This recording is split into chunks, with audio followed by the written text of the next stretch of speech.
주님의 사랑하심을 여러분께 전합니다. 오늘 함께 은혜 받을 말씀은 마태복음 25장 1절에서 13절 말씀입니다. 신약성경 42쪽입니다. 함께 봉독하시겠습니다. 그때 천국은 마치 등을 들고 신랑을 맞으러 나간 10 처녀와 같다 하리니 그 중에 5은 미련하고 5은 슬기 있는 자라. 미련한 자들은 등을 가지되 기름을 가지지 아니하고 슬기 있는 자들은 그릇에 기름을 담아 등과 함께 가져갔더니 신랑이 더디 오므로 다 졸며 잘세. 밤중에 소리가 나되 보라 신랑이로다 맞으러 나오라 하매 이에 그 처녀들이 다 일어나 등을 준비할세. 미련한 자들이 슬기 있는 자들에게 이르되 우리 등불이 꺼져가니 너희 기름을 좀 나누어 달라 하거늘 슬기 있는 자들이 대답하여 이르되 우리와 너희가 쓰기에 다 부족할까 하노니 차라리 파는 자들에게 가서 너희 쓸 것을 사라 하니 그들이 사러 간 사이에 신랑이 오므로 준비하였던 자들은 함께 혼인잔치에 들어가고 문은 닫힌지라. 그 후에 남은 처녀들이 와서 이르되 주여 주여 우리에게 열어주소서. 대답하여 이르되 진실로 너희에게 이르노니 내가 너희를 알지 못하노라 하였느니라. 그런즉 깨어있으라. 너희는 그 날과 그 때를 알지 못하느니라. 아멘. 예수님의 비유 쉬운 3번째 시간으로 10 처녀의 비유에 관한 말씀입니다. 오늘 본문은 소위 종말론 예수님이 다시 오실 때를 의미하는 마지막 시대의 현상과 그리스도인들이 영적으로 늘 깨어 있어야 함을 말씀하고 있습니다. 어떤 시험에 응시하던 수험생은 마지막에는 2 부류로 나누어질 것입니다. 합격이냐 불합격이냐로 말입니다. 마찬가지로 주님이 오실 때 우리는 2 부류로 나누어집니다. 구원받은 사람이냐 구원받지 못한 사람이냐 하는 것입니다.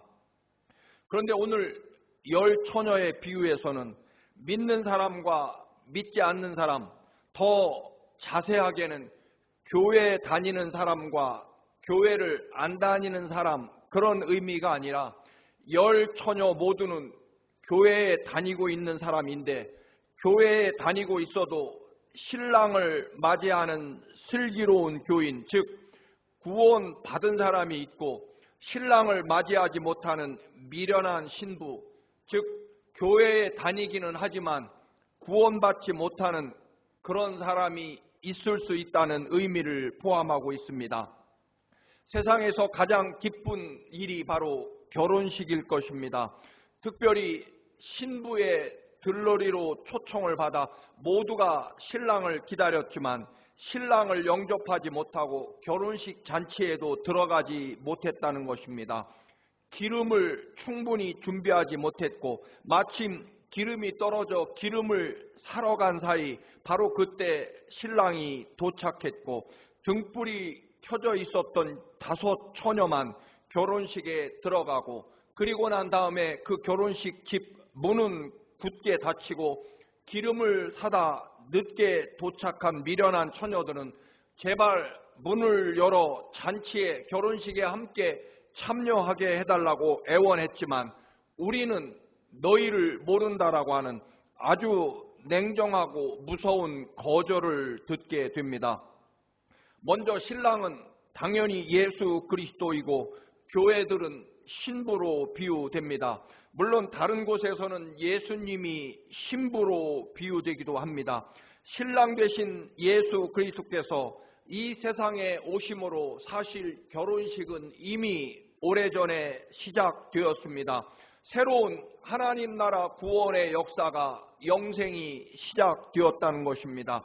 그리고 그 예수님께서 이제 다시 즉 우리들이 거할 처소를 준비해 놓고 세상 비유로 말하면 신혼 살림을 할 아름다운 신혼집을 구해 놓으시고 우리를 맞이하러 오심으로 그 영적인 구원의 결혼식, 하나님 나라 구원의 역사가 예수님이 다시 오심으로 완성된다라고 하는 것입니다. 보통 이스라엘에서는 신부 집에서 결혼식이 이루어집니다. 물론 우리나라에서도 신부 집에서 혼례가 이루어진 것을 볼 수 있습니다. 그런데 그 결혼식이 워낙 무더운 중동의 한낮 날씨를 피해서 그리고 하루의 시작을 의미하는 저녁에 해가 지고 난 후부터 결혼식이 시작됩니다. 하나님께서 세상을 창조하실 때 하루의 창조를 마치시고 저녁이 되고 아침이 되니 하루가 지났다라고 하나님께서 창조의 역사를 이루실 때 말씀하십니다. 그래서 구약 성경 또는 유대인들의 하루는 해가 진 저녁부터 하루의 시작으로 보게 됩니다. 결혼식은 신랑 신부에게만 해당되는 것은 물론 아닙니다. 신랑들의 친구 혹은 신부들의 친구, 소위 들러리들도 결혼식과 동일하게 온갖 아름다운 복장과 준비로 친구의 결혼식을 함께 축하하고 참여하게 됩니다. 더더군다나 친척들이나 온 이웃들까지도 함께 결혼식에 참여하게 됩니다. 우리 결혼식에 가면 대부분 그저 축의금 내고 갈비탕이나 국수 한 그릇 먹고 나 결혼식에 분명히 왔습니다 하고 얼굴을 비치고 마는 것이 우리나라 대부분의 결혼식의 형식이지만 그 당시에 이 유대인들은 결혼식 하면 온 동네, 온 마을 사람들의 결혼식이 되게 됩니다.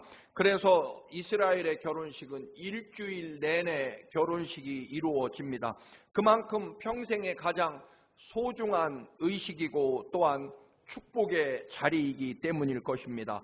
그래서 신명기 24장 5절에 보면 결혼한 신랑은 1년 동안 군대도 그리고 어떤 직책이나 임무도 맡기지 않고 오로지 신혼을 즐기며 또 결혼한 아내에게 최선을 다하는 1년의 자유로운 행복한 기간을 주게 됩니다.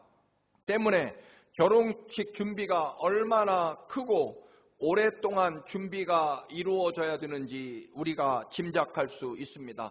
그래서 요한복음 2장에서도 예수님이 가나의 혼인잔치 집에 포도주가 떨어지자 그 결혼식이 완벽하게 슬픔으로 끝날 것 같아서 주님이 물로 포도주를 만들어 주시는 그런 기적을 행하게 됩니다. 그만큼 결혼식이 대단히 길고 또 중요한 행사라는 것입니다. 그러나 아무리 엄청나게 준비를 완벽하게 갖춘다고 할지라도 정작 신랑이 도착해야만 결혼식이 시작되는 것은 너무나 당연한 이치일 것입니다. 신랑 없는 결혼식은 존재할 수 없기 때문입니다. 신랑이 저녁 때 도착하면 이제 대문을 닫아 걸고 결혼식을 시작하게 됩니다. 그리고 닫힌 후에는 웬만하면 절대로 문을 열어주지 않을 것입니다. 워낙 도둑이나 강도가 심하고 또 더더군다나 외적의 침략이 잦았기 때문에 적어도 결혼식만큼은 어떤 일이 있어도 방해받을 수 없기에 문을 걸어 잠그고 결혼식이 시작된다는 것입니다. 이제 결혼의 날이 되면 신부의 가장 친한 친구들, 즉 요즘 용어로 들러리들이 최고로 아름답게 꾸미고 등불을 가지고 마을 입구나 마을 경계선까지 나가서 신랑의 일행을 등불로 맞이해서 신부의 집까지 안내하는 의식이 있었다고 합니다. 신랑이 마을 입구에 도착하면 신부의 친구들은 각각 들고 있는 등불로 신랑을 길을 비추어 주고 그리고 노래와 춤으로 신랑 일행을 환영하고 맞이하는 의식을 치르게 된다는 것입니다. 그런데 아마도 무슨 정말 피치 못할 심각한 사정이 생겨서 신랑의 도착 시간이 많이 늦어진 것 같습니다. 그래서 성경은 기다리던 신부의 친구들이 지쳐서 잠에 빠질 정도로 신랑이 늦게까지 오지 않았습니다. 일생일대의 가장 중요한 결혼식에 신랑이 해가 떨어질 시간까지 도착해야 되는 것은 너무나 당연한 일입니다. 그럼에도 도착을 하지 못했다라고 하는 것은 그만큼 신랑에게는 중요한 일이 생겼을 것입니다. 예를 든다면 저녁 6시에 해가 질 무렵에 보통 신랑은 마을 입구에 도착해야 할 것입니다. 그래서 8시 정도까지는 등불이 켜지도록 준비하면 충분한 시간이었을 것입니다. 집 안으로 들어가면 등불이 있기에 더는 등이 필요 없기 때문일 것입니다. 그런데 저녁 8시가 넘어 아마도 밤 10시가 되도록 신랑이 도착하지 못한 것 같습니다. 왜냐하면 신부의 친구들이 기다리다 못해 지쳐서 잠에 빠질 정도로 지루하게 기다렸기 때문입니다. 미련한 5명의 처녀들은 신랑이 도착할 즈음에 등에 기름이 떨어져 등불이 꺼져가는 것을 발견하게 됩니다. 그래서 슬기로운 5 처녀들에게 기름을 좀 나누어 달라고 부탁하지만 슬기로운 처녀들도 우리도 신랑이 워낙 늦게 도착하는 바람에 여분으로 준비한 기름마저 우리도 모자랄 것 같다. 너희에게 나눠주면 우리 모두는 등불이 곧 꺼질 것이다. 그러니 빨리 가서 기름을 사오는 것이 더 낫겠다라고 말합니다. 3절과 4절에 보면 10처녀 모두 똑같이 등을 준비합니다. 그런데 미련한 5 처녀와 슬기로운 5 처녀의 차이는 여분의 기름을 준비하지 않았다는 것입니다. 모두가 마련한 등불에 5 처녀만 등불에 기름이 떨어진 것을 보면 아마도 그들 생각에 짐작컨대 6시에 해가 떨어질 때 신랑이 일반적으로 모든 신랑들이 도착하는 것, 그것이 예의이고 신랑의 도리이기에 아무리 늦어도 혹시 늦어져도 저녁 8시면 신부 집에 충분히 도착할 것이다. 그러니까 아무리 기름이 부족하다고 할지라도 저녁 8시까지는 신랑이 무슨 일이 있어도 도착할 것이기에 저녁 8시 정도까지는 이 정도 기름이면 충분하다라고 그렇게 짐작했을 것입니다. 그러나 슬기로운 처녀들은 그것 말고도 여분의 기름을 더 준비하고 있었다라고 하는 것입니다. 그런데 신랑이 일반적으로 생각한 세상 뒤집혀도 8시는 도착하겠지라고 했던 그 시간을 훌쩍 넘겨 아마도 밤 10시 혹은 12시까지도 신랑은 도착하지 않았기에 결국 여분의 기름을 준비하지 못한 미련한 처녀들의 등불은 꺼져가게 됐다라고 하는 것입니다. 결혼식에 가보면 여러분 신부는 물론이지만 신부의 친구들, 들러리들도 최고로 아름다운 옷과 화장 그리고 온갖 장신구로 꾸미는 그것이 보통 그런 습관이고 또한 예의일 것입니다. 그런데 정작 자신들의 가장 소중한 임무는 신부만큼 어여쁘고 화려하고 또 아름답게 보이는 것이 신부 친구들의 들러리들의 역할이 아닙니다. 적어도 이스라엘에서는 오늘 본문에서는 신부 친구들에게 있어서 가장 중요한 일은 등불을 들고 신랑이 오시는 것을 환영하고 노래하며 춤을 추며 영접해서 등불을 비추어서 신부의 집까지 안전하게 안내하는 것, 그것이 신부 친구들의 가장 중대한 사명이었다라고 하는 것입니다. 얼마나 아름답고 얼마나 화려하고 얼마나 온갖 치장을 하는 것, 즉 외적으로 그럴듯하게 아름답게 보이는 것이 신부 친구들의 첫 번째 의무는 아니었다라고 하는 것입니다. 그녀들의 생명을 걸고 지켜야 될 사명은, 그 첫 번째 사명은 신랑 일행을 정말 기쁨으로 최고로 아름답게 환영하고 그리고 신랑을 신부에게까지로 안내하는 것, 등불을 밝히는 것, 그것이 신부 친구들의 생명을 건 사명이다라고 하는 것입니다.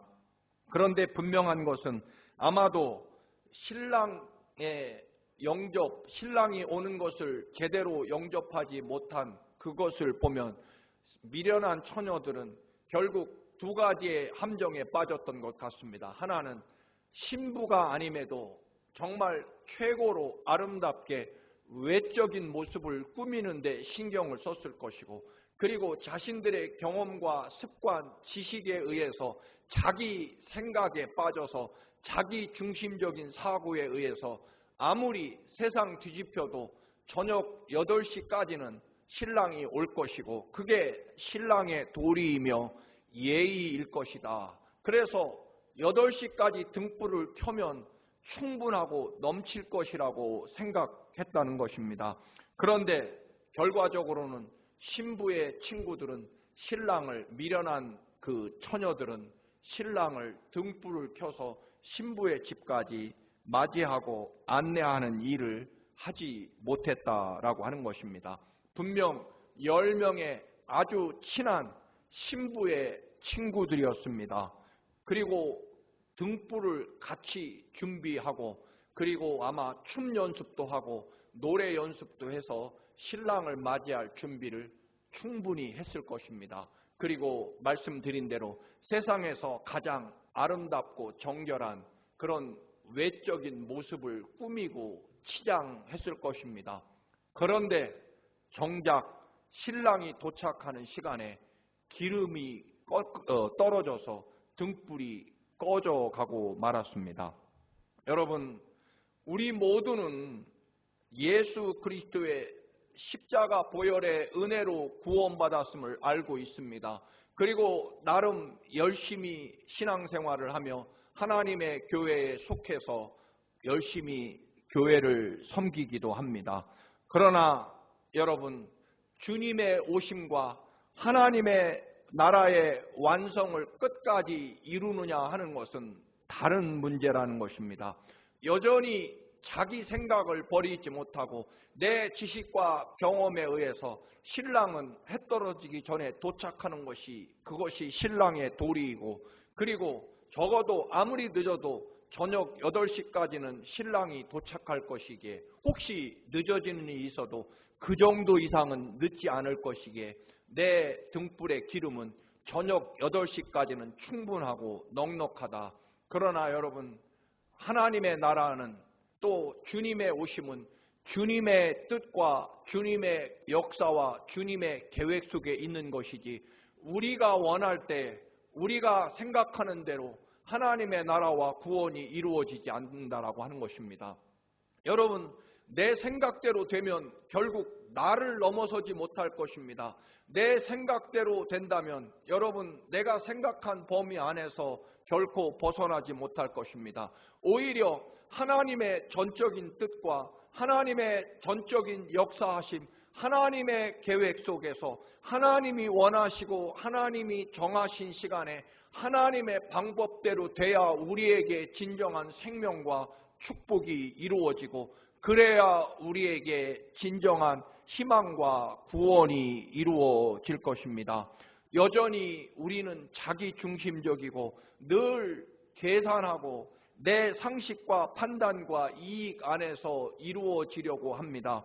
겉으로는 화려하고 잘 믿는 것처럼 보이지만 정작 예수 그리스도의 보혈의 은혜는 어느새 메말라가고 보혈의 그 피가 흐르지 않고 있다라고 하는 것입니다. 성령 하나님의 능력이 성령님이 떠나신 것을 깨닫지 못한다라고 하는 것입니다.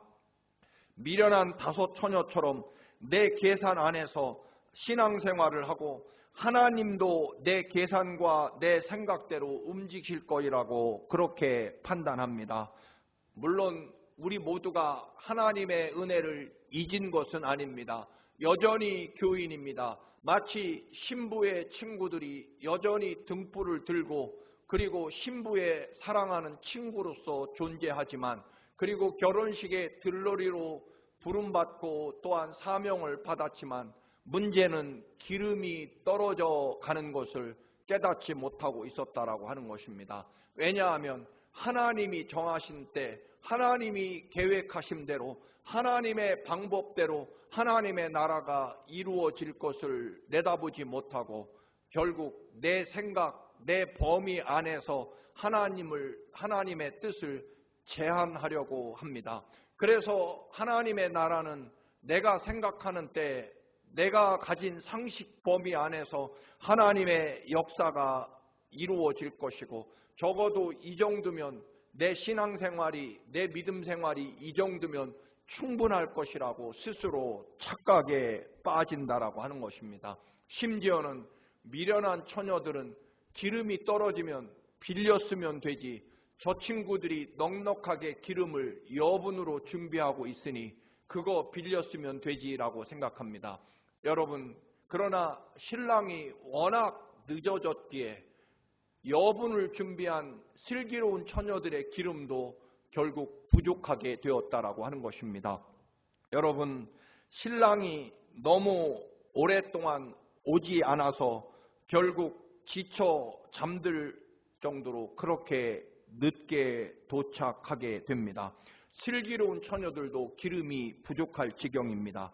여러분, 하나님 나라는 결코 다른 사람 덕분으로, 다른 사람 의지에서, 다른 사람의 믿음에 의지해서 가는 곳이 아니다라고 하는 것입니다. 어머니의 믿음은 어머니 것이고, 또한 우리 같은 교우들의 믿음은 그분의 믿음일 따름이지, 여러분, 우리는 다른 사람의 믿음에 편승해서 다른 사람의 뜨겁고 열정적인 생명을 다한 믿음에 나도 그저 곁다리로 그렇게 따라가려고 하는, 소위 편승하려고 하는 신앙은 절대로 불가능하다라고 하는 것입니다. 어머니의 믿음은 어머니 것이고 내 믿음은 내 믿음일 뿐입니다. 내 믿음으로 구원받는 것이지 결코 믿음은 누구에 의지하거나 누구를 따라가거나 누구 것을 빌릴 수 없다라고 하는 것입니다. 오직 하나님의 나라는 나 혼자 단독자로 하나님 나라의 구원을 이루게 된다라고 하는 것입니다. 아버지가 유명한 교단 총회장이라고 할지라도, 또는 아버지가 무슨 신학대학 총장이고 정말 세계적으로 큰 교회 목사님의 아들이라고 할지라도 전혀 그것과 하나님 나라의 뜻과 구원과는 아무런 결단코 그 어떤 관계도 없다라고 하는 것입니다. 그 누구도 하나님의 구원의 역사에 나 스스로 혼자 서 있어야 한다는 것입니다. 내가 원하는 방법으로, 내가 원하는 시간에 주님의 나라와 구원이 이루어지는 것이 결단코 아니기 때문에 그렇습니다. 그래서 우리는 언제나 나 스스로 하나님을 향해 눈길을 거두면 안 됩니다. 언제나 하나님을 향하여 하나님의 뜻을 바라보며 하나님 나라를 준비하고 깨어있는 믿음은 영원한 하나님 나라에 이를 때까지 우리가 갖추어야 될 신앙의 덕목이라는 것입니다. 많은 분들이 옛날 믿음을 가지고 오늘을 살아가려고 합니다. 정반대입니다. 종말론이라고 하는 것은 장차 이루어질 하나님의 나라, 장차 하나님이 주실 그 위대한 축복, 장차 이루실 하나님의 뜻을 오늘 여기로 미리 가져와서 앞으로 하나님이 주실 그 위대한 축복과 영광을 바라보면서 오늘을 살아가는 것입니다. 그런데 종종 많은 분들이 옛날에 내가 이렇게 뜨겁고 열심이었고 40일 금식을 몇 번 했고 성경을 몇 번 읽었고 또는 하나님의 교회를 위해서 얼마나 많은 헌금을 했고 또 뜨겁게 봉사하고 헌신했는지 늘 옛날 노래를 부르며 그 옛날 믿음으로 오늘을 살아가려고 합니다. 그렇지 않습니다. 어제까지의 믿음은 어제로 끝나는 거고요.